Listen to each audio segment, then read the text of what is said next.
She was mocked, misunderstood, and empty, but she never stopped praying. And when God answered, the whole nation felt it. This is the story of Hannah, the woman who cried in secret, but whose faith shook heaven. If you've ever waited, if you've ever wept, if you've ever wondered if God still sees you, this story is for you. After watching this story, I pray your faith in God is renewed, because with God, nothing is impossible. Hannah was married to a man named Elkanah. He was a good man who loved her deeply. But there was one painful thing in her life. She had no children. This brought her so much sadness, especially because back then, being a mother was seen as a sign of God's blessing. Elkanah had another wife too, named Peninnah. Peninnah had children, and she often made fun of Hannah for not having any. She would say hurtful things to make Hannah cry. It became worse every year when they traveled to worship God at Shiloh. Even though Elkanah loved Hannah and gave her special gifts, her heart was still broken. She didn't just want gifts. She wanted a child to hold, a baby to call her own. But to Hannah he gave a double portion, because he loved her, though the Lord had closed her womb. 1 Samuel 1:5. Every year they went to Shiloh to worship God and offer sacrifices. But instead of joy, Hannah's heart was full of tears. One day it became too much. She couldn't eat. She couldn't stop crying. Elkanah tried to comfort her, asking, "Am I not better to you than 10 sons?" But Hannah's pain ran deeper than words. She was tired of smiling on the outside while breaking inside. She needed to do something different, so she went to the temple by herself and began to pray. In the quiet of the temple, Hannah poured out her soul to God. Her lips moved, but no sound came out. She made a promise to God. "If you give me a son, I will give him back to you all the days of his life." In bitterness of soul, Hannah wept much and prayed to the Lord. As Hannah was praying silently, the priest Eli saw her. He noticed her lips moving but didn't hear any sound. He thought maybe she was drunk, so he scolded her, saying, "How long will you stay like this? Put away your wine." Hannah was surprised and quickly explained, "I'm not drunk, sir. I'm a woman with a sorrowful heart. I've been pouring out my soul to the Lord. I've spoken out of my pain and great sadness." Eli's tone changed. He now understood her. He gently told her, "Go in peace.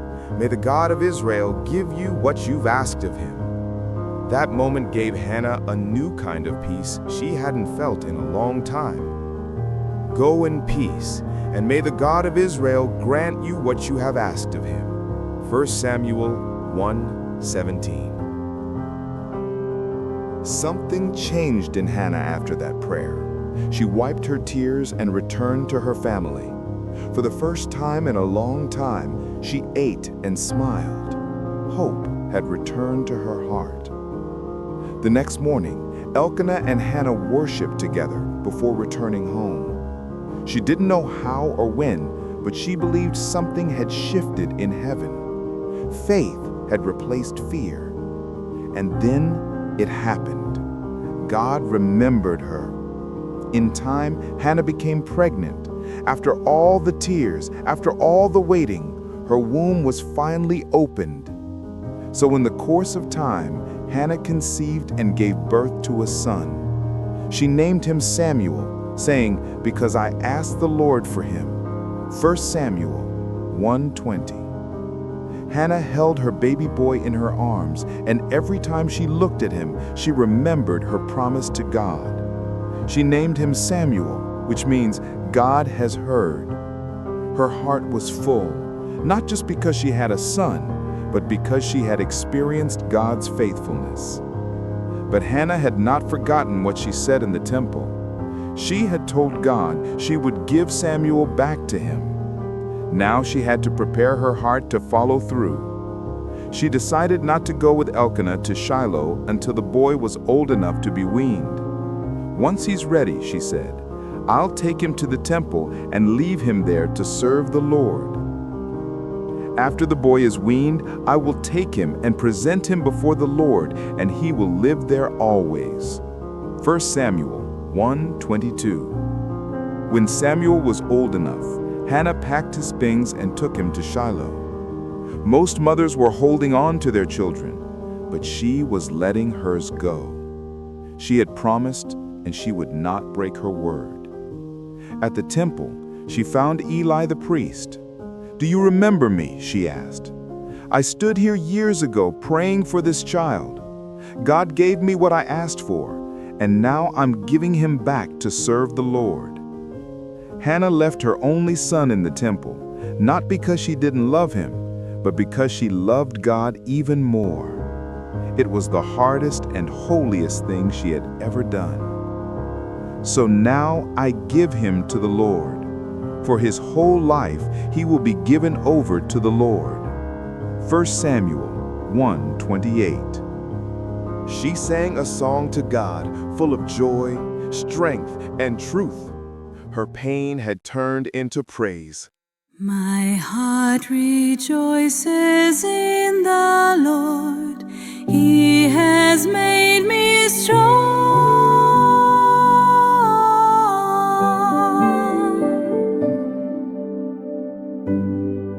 Now I have an answer for my enemies.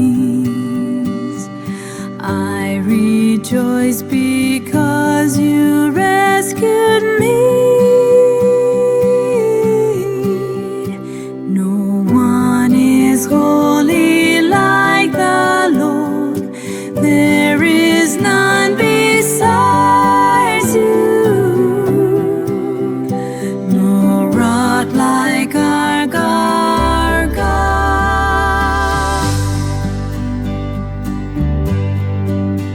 Stop acting proud and haughty.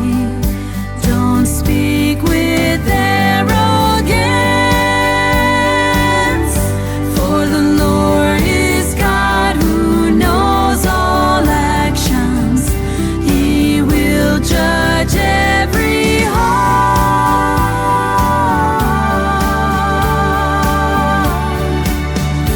The bow of the mighty now lies broken. Those who stumbled have found strength. The hungry are filled with good things. Childless now bear 7 blessings, while many men's house is wasted away. The Lord gives more death than life, brings them down, and lifts others high. He raises poor from dusty earth, sets the needy in seats of honor.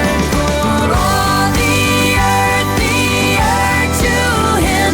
He established the world in his hand. He guards the faithful in his shelter, but the wicked vanish like shadows. No one reveals the strength of life. She sang about how God lifts up the poor and gives strength to the weak. She praised him for bringing low the proud and raising up the humble. Her song wasn't just about her, it was about how God works in everyone's life. Through her song, Hannah reminded everyone that no one is forgotten by God. He sees, he hears, and he answers in his perfect time. My heart rejoices in the Lord. The Lord brings death and makes alive. He brings down to the grave and raises up. 1 Samuel 2, 1 through 6. Samuel began his life in the temple under Eli's care. He wore a small priestly robe just like the other priests, even though he was still a child. Every year, Hannah would visit him and bring him a new robe, sewn with love. Each time she saw him, her heart swelled with pride and peace. She missed him, but she knew he was exactly where he was meant to be, serving God. And God honored her sacrifice. He blessed Hannah and Elkanah with more children, 3 sons and 2 daughters. She who once cried in silence was now a joyful mother of many. The Lord was gracious to Hannah. She gave birth to 3 sons and 2 daughters. Meanwhile, the boy Samuel grew up in the presence of the Lord. 1 Samuel 2:21. One night, as young Samuel was sleeping in the temple, he heard a voice calling his name. He thought it was Eli and ran to him, but Eli said, "I didn't call you." This happened 3 times. Finally, Eli realized it was the Lord calling Samuel.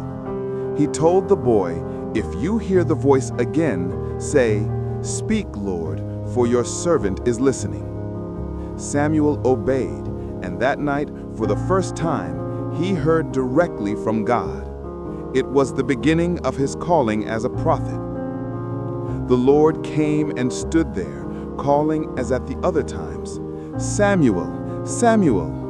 Then Samuel said, "Speak, Lord, for your servant is listening."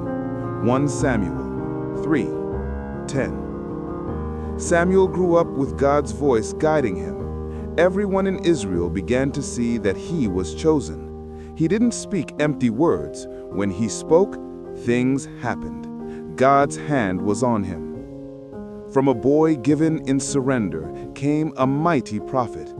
He would one day lead the people, guide kings, and help the nation hear God's voice again.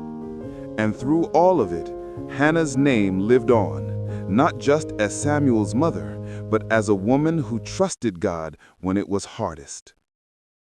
The Lord was with Samuel as he grew up, and he let none of his words fall to the ground. As Samuel grew, so did his wisdom. People across Israel began to recognize him as a true prophet. He didn't seek fame or power. He simply listened to God and spoke what God told him. In a time when God's voice had been rare, Samuel became the one God used. Israel was in a dark place. The nation had drifted from God, and people were doing whatever they liked. But Samuel brought something different. His life was pure, his words were true, and people began to hope again. It all started because one woman refused to give up. Hannah's prayer didn't just give her a child, it gave the nation a leader. And all Israel from Dan to Beersheba recognized that Samuel was attested as a prophet of the Lord. Years later, the people demanded a king.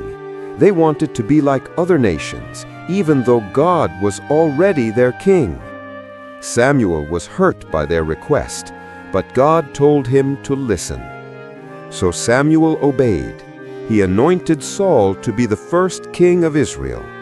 Samuel told the people, "Even though you have asked for a king, God will still be with you if you obey him."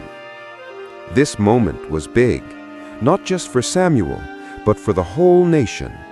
And again, it traced back to one woman's prayer. Samuel stood before kings because his mother stood before God. Now here is the king you have chosen. If you fear the Lord and serve him, things will go well. 1 Samuel 12:13-14.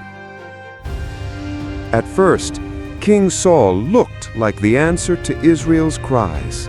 He was tall, strong, and seemed like a great leader. But it didn't take long for things to go wrong. Saul disobeyed God's clear instructions and acted out of fear. Samuel was heartbroken. He had warned Saul, but Saul refused to listen.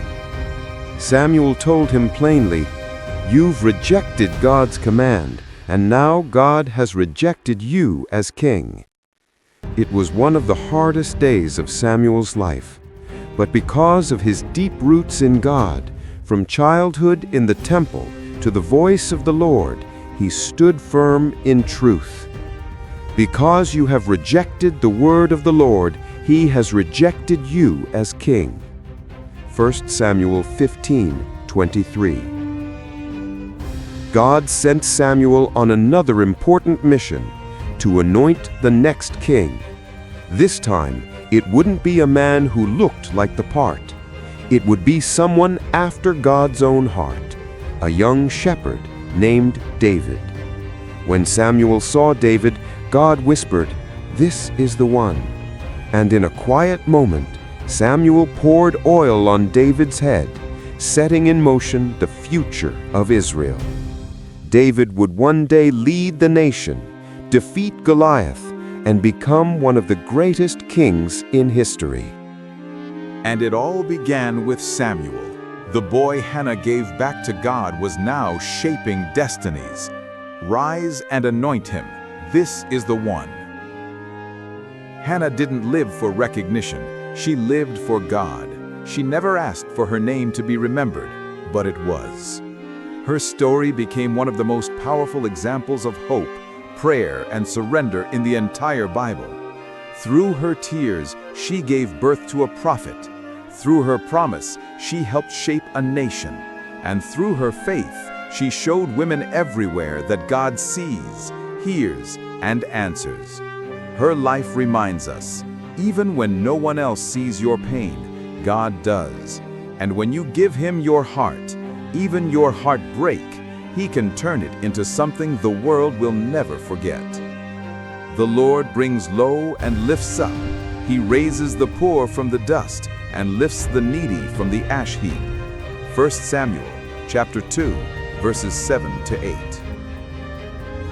Please subscribe to this channel for more uplifting stories.